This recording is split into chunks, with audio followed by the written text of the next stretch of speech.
Kate and Hudson Crossing, Parking Board, and partners having us, inviting us into the community to look at the diverse cultural heritage that's here in town, in the area.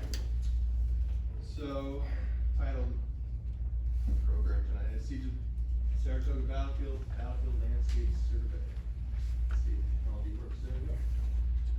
Public archaeology facility was organized in 1972 as a cultural resource management research center based at Binghamton University. And our primary mission is to provide services to clients throughout the Northeast and assist interpretation management of cultural resources within New York and adjoining states.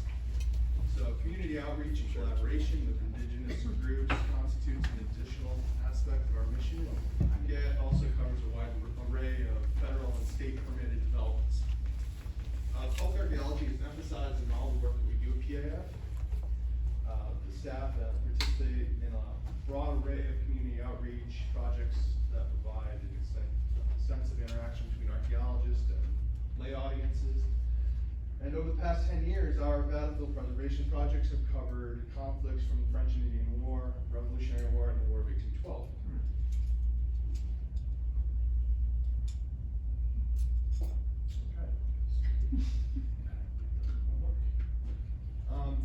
So the work we have completed has been funded by numerous grants from the American Battlefield Preservation Program, or ABPP.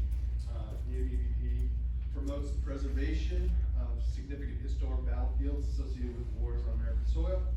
And the goals of the program are to protect battlefields and sites associated with armed conflicts and influenced the course of our history, to encourage and assist all Americans in planning for the preservation, management, and interpretation of these sites, and to raise awareness of the importance of preserving battlefields and related sites for future generations. The ABPP focuses primarily on land use, cultural resource, and site management planning, and public education. The ABPP was first created by the Secretary of Interior in 1991, and Congress cited the law, the American Battlefield Protection Act, officially authorizing the ABPP. Currently, American Battlefield Protection Program has 3 grant lines, which are important as we talk about future progress of the global area. Battlefield Preservation Grant, Planning Grant, which is what covered this project, Battlefield Interpretation Grant, and Battlefield Land Acquisition Grant. There's a 4th Battlefield Grant that's being introduced in sometime in the summer, and that will cover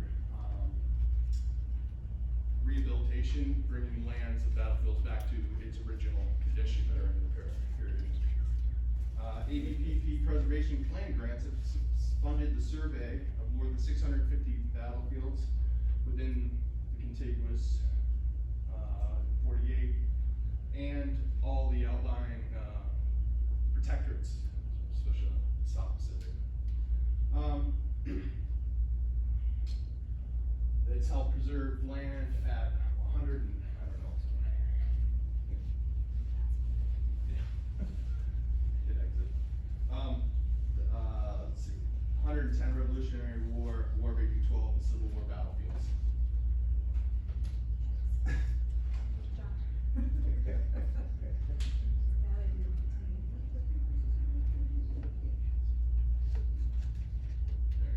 Next. So, what is a battlefield? At the simplest level, ABPP defines a battlefield as a place where combat occurred or fireworks exchanged. Battlefields can be defined on air, land, and sea. Battlefields are not defined by size. As you can tell here, the small ambuscade is on the right, from the Battle of Chemung, down near Elmira, down near Newtown, from 1779, and or as large as the Japanese invasion and occupation of Kiska Island in Alaska. Next. There are many benefits to the preservation of battlefields. There are, for the local community, battlefield parks strengthen community bonds to a shared history. They offer outdoor recreation settings, support healthy ecosystems, and they promote cultural, environmental, and historical conservation and help support the local economies. There are many economic benefits. for preserving battlefields, the American Battlefield Trust has conducted several studies on the effects of battlefield tourism on local and state economies. Local businesses see more tourism dollars, tax revenue increase, nearby property value increase, and land conservation as also being a bonus to the local economy. In 2017, the town of Greenwich took the first steps to path preservation with the survey of the siege of Saratoga battlefield within that town,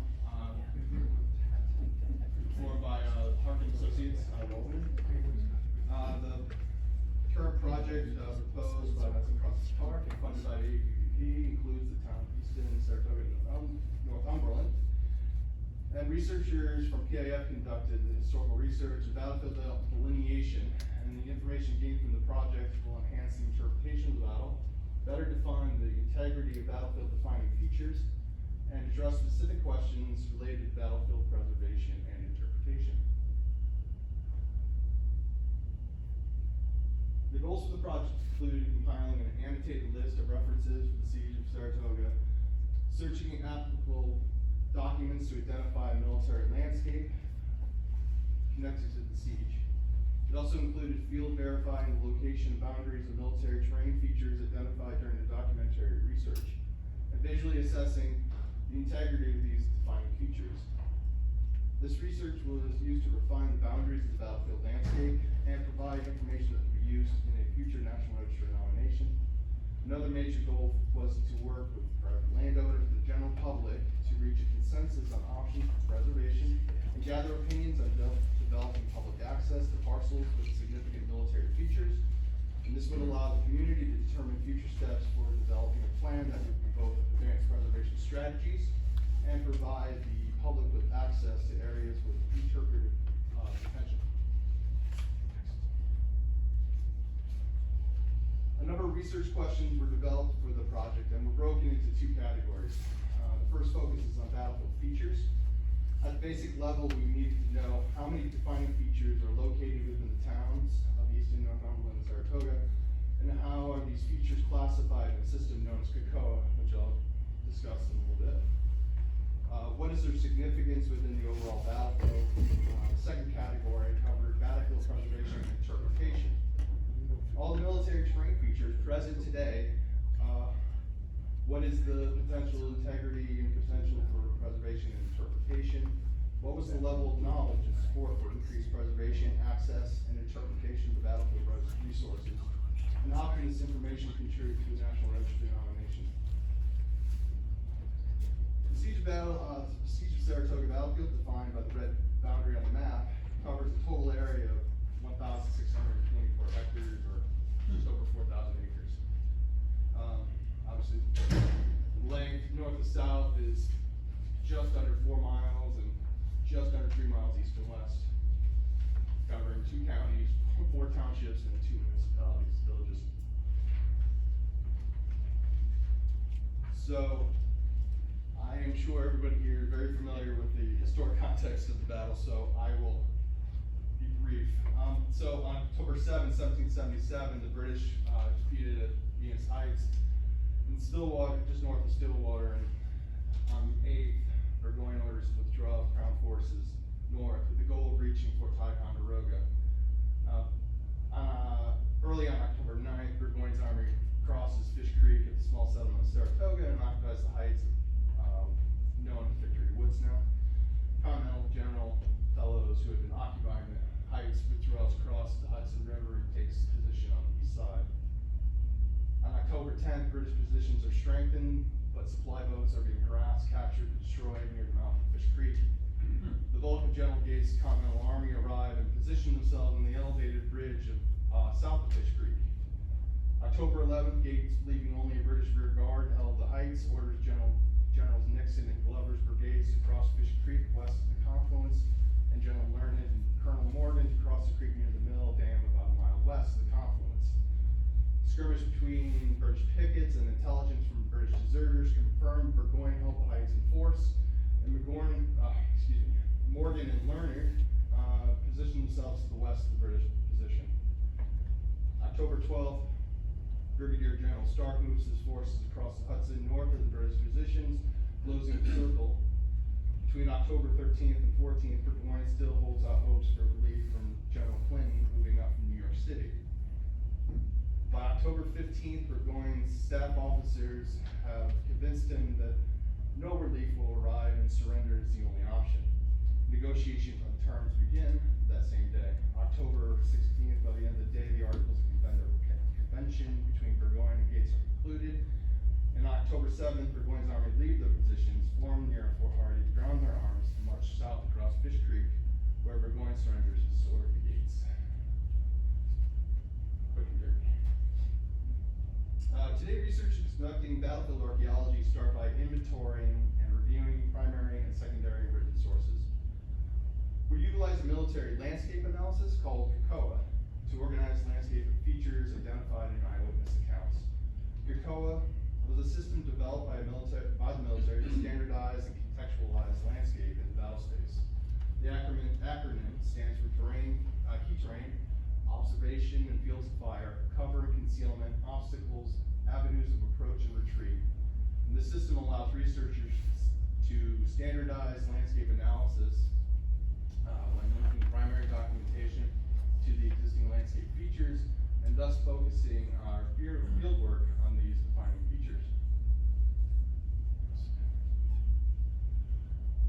So, as an example of how the system works, Major Frederick William von Geismar writes in a letter to his father, the Oberjägermeister of Geismar, on October 20th, 1777, that at 11 o'clock in the evening, our whole army set out and retired the same evening, and we were set off again, went to Saratoga, and the regiments that evening passed the Fishkill. The next morning, we had positioned ourselves on the heights of Saratoga in front of the Fishkill River. In the COA system, Fish Creek is the standardized name that we use for the organization, because every primary source has a different name for every creek or river that you cross. And it's categorized as a key terrain feature, and then secondarily as an obstacle. Next slide. The table here represents the 29 defining features identified through the COA analysis.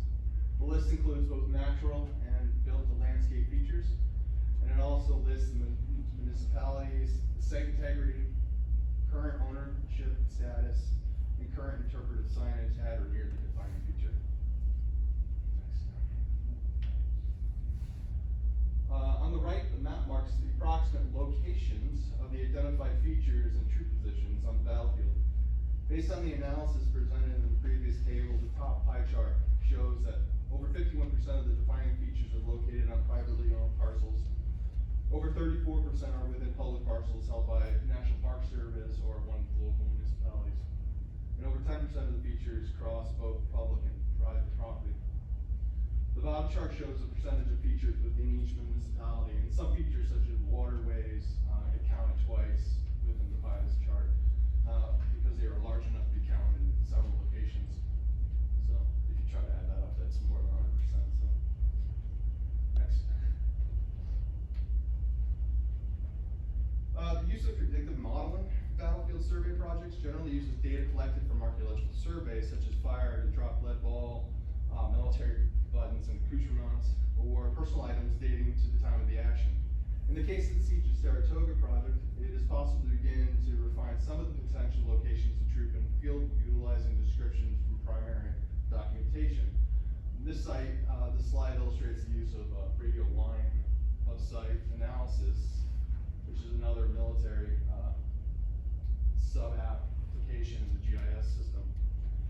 So this account from Lieutenant Jakob Erbagen of the Hessen-National Artillery Company basically describes his comrades coming under fire during the first couple days, and based on the fact that he's being fired on by riflemen from across the river, the blue dots on the east side of the river represent those proposed or potential firing positions. The analysis allows us to determine in the algorithm we set out and say a rifle is going to only shoot accurately up to 300 meters. we debate about how true that is, but for this algorithm, that's what we use. And the green and the blue represent what can be seen, what line of sight, what can be hit within that area. And so what we're finding is that the blue means that more than two of those shooters could actually see into those positions, and they're overlapping with the positions of both the artillery park on the southeastern edge, and then the German position just to the northwest. Next.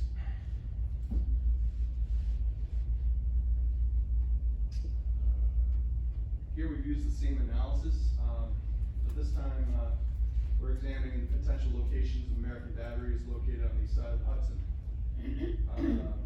The most common cannon brought to the siege of Saratoga was a 6-pounder. For this analysis, the maximum range was plugged in using 1,600 meters or 1,750, which is about half the maximum range to illustrate the effect of the continental batteries from the superior elevated position. Future archaeological survey of the battlefield locations and predicted fire positions could help refine and add valuable information for understanding the battlefield. And the recovery of dropped rifle ball from the previous slide could be a good indicator of American firing positions, or perhaps artillery near a battery, where it would be a clue to confirm the area held by those combatants. These types of spatial analysis are invaluable guides in constructing the movements of historic battlefields. Next. Utilizing viewshed analysis in GIS allowed for a greater understanding of how much of the battlefield landscape potential visitors could see from specific elevated positions. The viewshed analysis is a computational algorithm that calculates the visible terrain surface. Utilizing digital elevated model data, the viewshed analysis can determine what terrain is visible from a specific point. The shaded blue areas mark the visible landscape from the observer's position, noted with a red triangle. The map on the left represents the viewshed from the center of Hicks Bridge at Hudson Crossing Park, adjacent to the location of the bridge of boats, defining feature. The right map shows the viewshed from the surrender sword site. Next. The viewshed from the top of Saratoga Monument offers the greatest view of the battlefield landscape. From the monument observation point, nearly the entire eastern valley wall of the Hudson River, Backhill River are visible. Although this vantage point currently provides the best view, observers are unable to see important features associated with Fish Creek and the lower valley, terrace, and floodplain on the west side of the river. Next.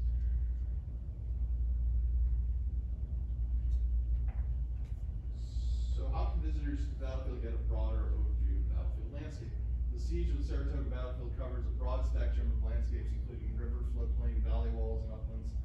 And the viewshed analysis can be used to model a proposed viewing area for visitors.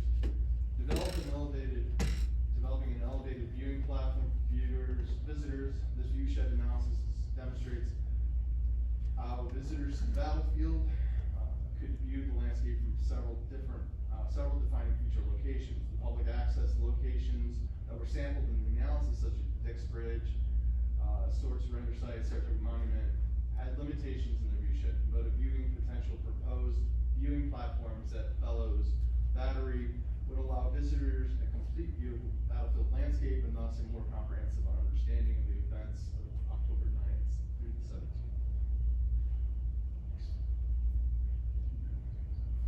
Development of interpretive locations and defining features will enhance the various locations not already highlighted by trails or park development.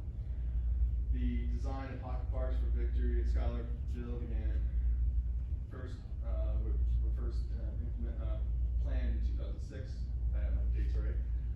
With safe parking, landscaping, interpretive signage, picnic facilities, these type of parks are an excellent way to integrate non-contiguous battlefield features and highlight post-battle historical development of the community.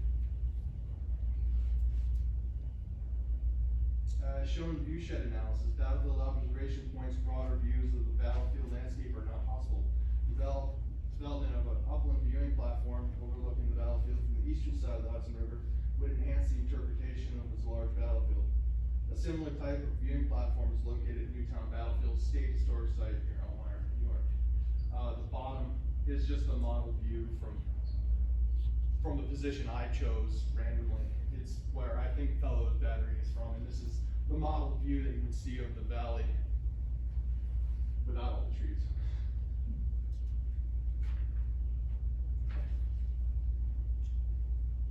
As part of the current project, PAF is developing a walking and driving tour to link defining features identified in this project. The bifold, trifold, 12 by 22 brochure has a map with stops marked that are accessible by car or trail. And each defining feature stop has a short description with a QR code that can be scanned with a smartphone and will link to our community archaeology program webpage on our PAF website, where more information, photos, historic maps about the defining features will be available.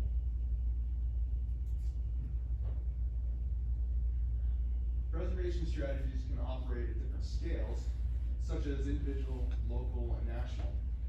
An individual economic incentive, such as tax benefits derived from preservation easement on their land, can tip the scale towards preservation in some instances. For example, the Revolutionary War New Township on Battlefield project included a public information center session, on how to preserve heritage resources on private land through preservation easement. This easement strategy may be of use for the Siege of Saratoga preservation partners. On the local scale, preservation works best when a community recognizes the importance of the battlefield as a whole and establishes an empathy for preservation.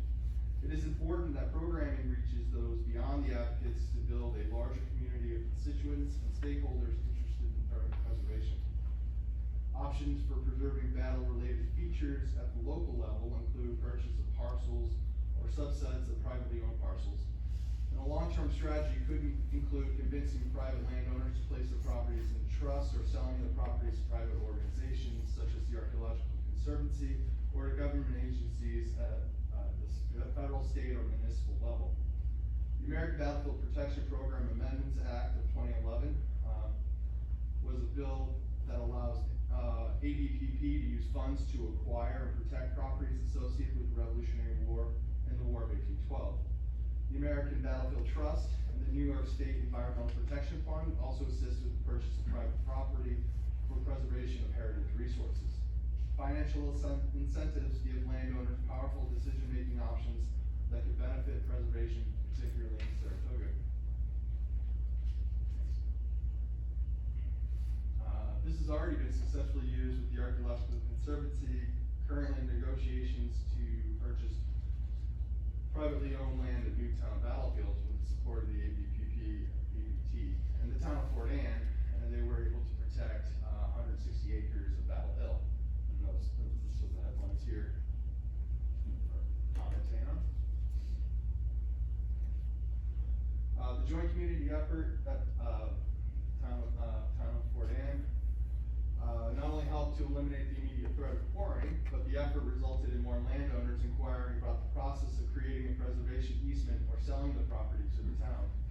And this allowed for the planning and development of an interpretive trail for public access to this piece of the Burgoyne campaign.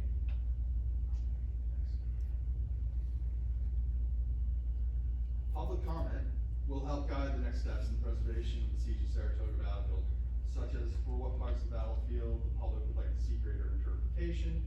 Many of the funding opportunities for preserving battlefields are based on the archaeological integrity of the defining features. Working with private landowners to determine integrity of the features would be a next step. Using archaeological methods to define battlefield features would guide efforts to discuss preservation easements, land purchases, and eventually public access. Archaeological methods would include non-invasive geophysical surveys such as archaeological metal detection, ground penetrating radar, magnetometer, and even drone-based magnetometer. Battle-related artifacts and subsurface features such as trenches or fire pits would be used to build the case for integrity. The data from this type of research would also be used to guide interpretation of the battlefield, such as troop positions and troop movements in areas where combatants were giving and receiving fire. As part of the public outreach for this project, we have updated an earlier online survey to collect the ideas and questions of community members. The survey is accessible via the QR code, which we have up front, or the web link here. We also have a few, I think, 15 paper copies, so if people don't feel or intimidated by the QR codes or just want a paper copy, they're more than happy to take that home with them and fill it out and mail it to us.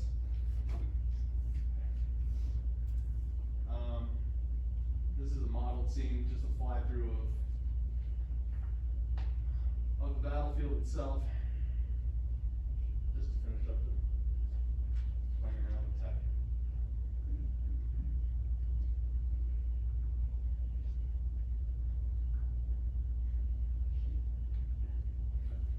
Yeah, that's it.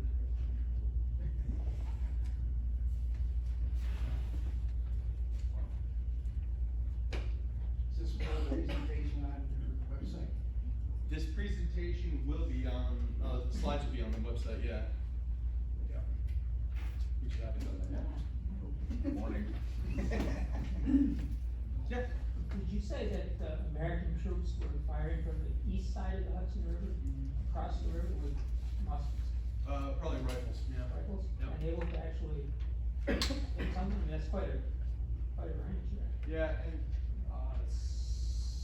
I think some of them were actually fording back across the river in the dark and taking position up on the island, and probably getting even closer that way, and just harassing mostly the boatmen coming up with supplies and any work parties coming out of the trenches trying to collect those supplies.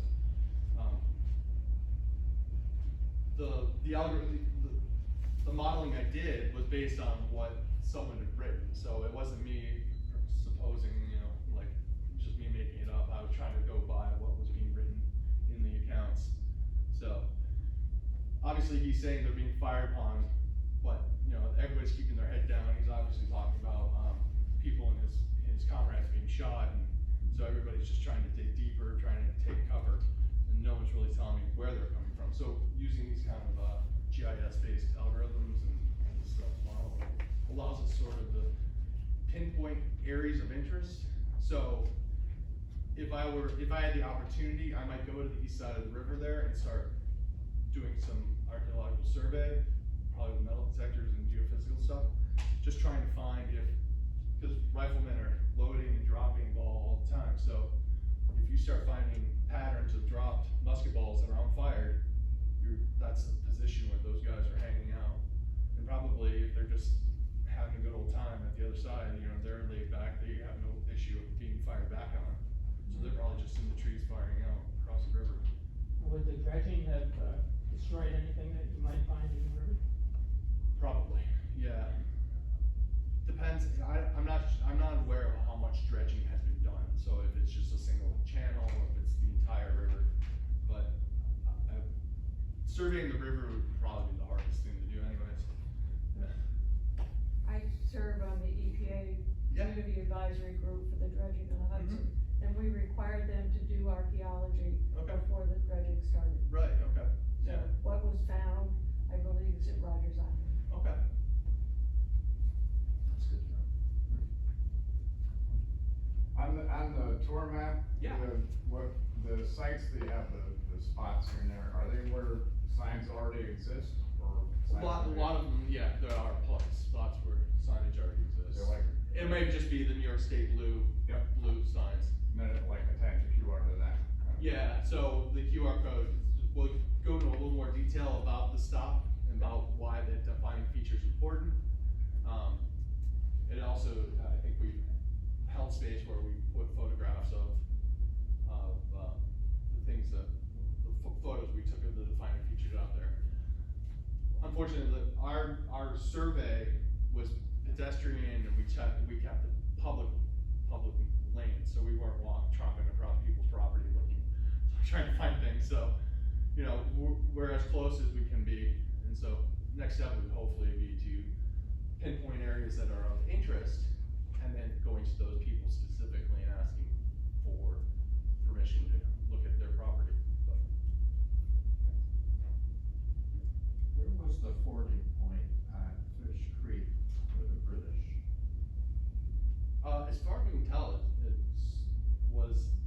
where the bridge was, but it was just, the bridge was destroyed on the movement south. So it's pretty close to where the bridge is now. So right along the So, main. somewhere right along there. There's another, I can't think of the source right now, but there's a source that talks about more towards the confluence of the river itself. Was there a crossing place where Morgan crossed? Yeah, that would've been about a By the mile sawmill, up it's kind of creek sawmill. near the sawmill dam, yep. So somewhere in there. That's where they were starting to sort of test the waters, walking up the hill. That's where they hit the first British pickets and actually started taking casualties. And Morgan was, by the time Wilkinson gets to him, Morgan's a little nervous about the whole situation. He wants to pull back across Fish Creek, and he tells, Wilkinson just tells him, you know, angle off to the west and you'll be fine. He didn't like being backed up against the creek, which is a good strategy. So that's how they ended up moving around to the west side.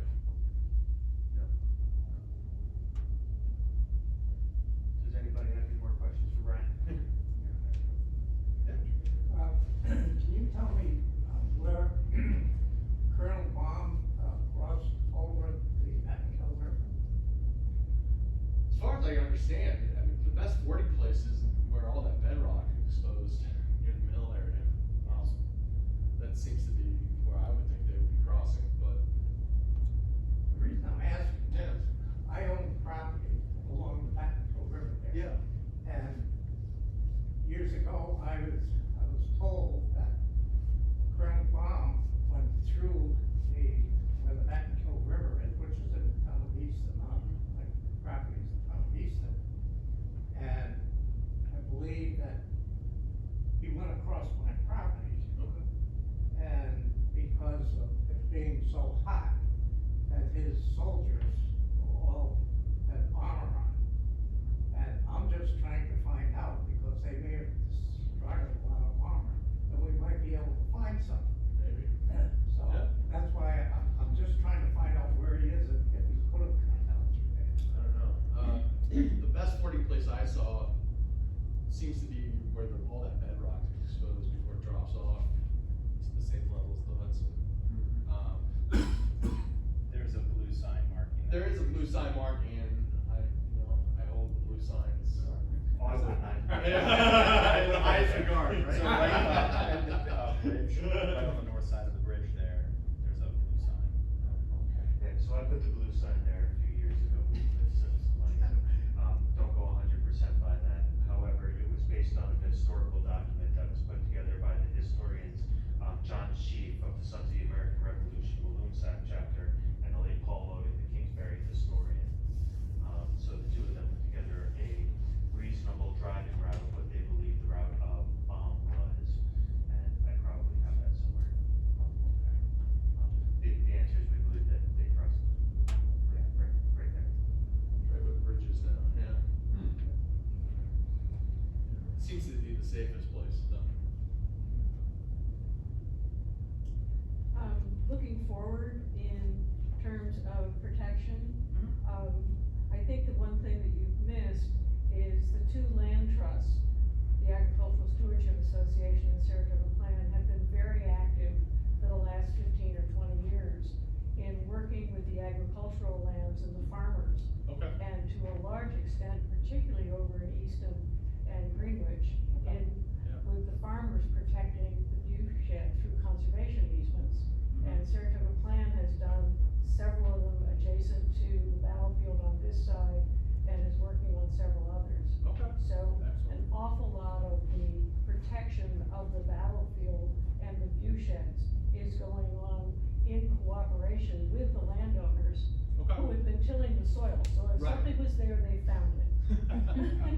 Can usually into a plastic bag Yeah. full of, Clovis points or anything else, so. Right. No doubt. Anybody else have any other questions? So if you think you might have something on your property, but it's not right in the exact area where you're talking about, but it's about a mile away, it's about to be dug up. Not by my wish, but I need a new leach field and they tell me that's where it's gotta go. I've always thought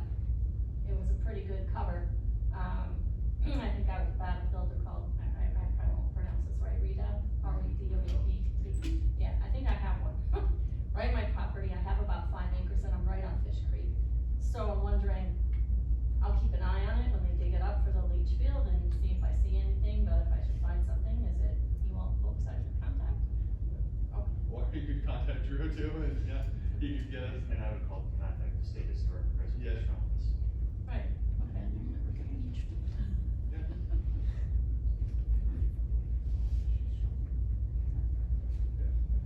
Anybody else have questions? Alright guys, so this is our phase one. So this project was actually initiated by Chris Martin of Saratoga Battlefield, who I didn't see here today, who wrote the grant, for Hudson Crossing Park. So big thank you to him, of course. And one of the things that he observed was that there was not a recent, comprehensive study of the Saratoga siege field, and the town of Greenwich had undertaken just that small segment, but there wasn't a larger overview. So, being in line with the community preservation goals, we wanted to make sure that we were identifying as many of these cultural resources as possible, and leaving it up to the community to decide what they're gonna do with it. I wanna be clear, this phase one is number one, a literature review, and two, a field recognizance to just kind of do an overview of where we believe things, and then take that next step in where we believe there would be cultural, fairly significant cultural historical resources. But I wanna be clear about that, is that this is something that is always done in cooperation with landowners, and with the public's will. So, it's most certainly not our objective here to, identify places and snatch them up. However, to overall keep in mind what the general vision for this community is in keeping the future development in line with its cultural identity. And all the great things that all have been happening here, from the visitor center to the Siege Trail and Victory Woods and the monument, and Hudson Crossing Park. So, I believe our next steps is that are we gonna make the report public? Yeah, I think we can, I think that it has to go through ABPP, Okay. but, Yeah, and there's a redacted version where things that are observed that are on private